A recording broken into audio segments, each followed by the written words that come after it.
What would happen if your shipment was stopped at the border tomorrow and customs asked you to prove that no forced labor was involved anywhere in your supply chain? In June 2026, the federal government introduced proposed legislation that would strengthen Canada's forced labor import framework. Among other measures, the proposal would allow the Canada Border Services Agency, or CBSA, to identify high-risk goods and require enhanced supply chain information from importers. Failure to provide required information could result in goods being deemed prohibited from importation. For many importers, that documentation isn't readily available, and that's becoming a growing problem.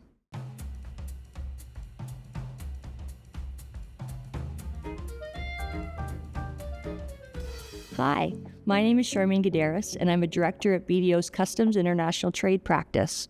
In this episode of BDO Explains, we're going to look at what this proposed legislation means for importers, what recent enforcement activity is telling us, and the steps businesses should be taking right now to reduce their risk.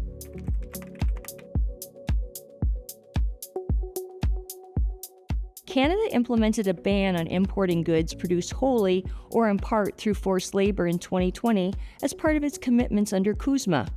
While Canada's enforcement approach has historically been viewed as less aggressive than the US, the environment is changing quickly. At the same time, businesses are operating in an environment where scrutiny of supply chains is increasing globally. The message for importers is straightforward. Waiting until customs starts asking questions is too late. Organizations that cannot quickly produce supporting information may face delays, disruptions, or additional compliance challenges.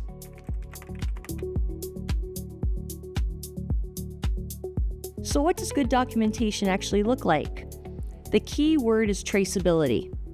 Authorities increasingly want evidence that allows them to understand the journey of a product from sourcing and manufacturing through to importation. That may include supplier certifications, production records, bills of material, supply chain maps, purchase orders, and audit reports.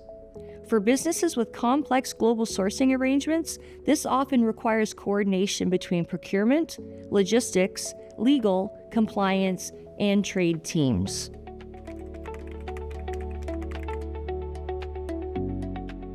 So, what should importers do now? First, identify areas of elevated risk within your supply chain.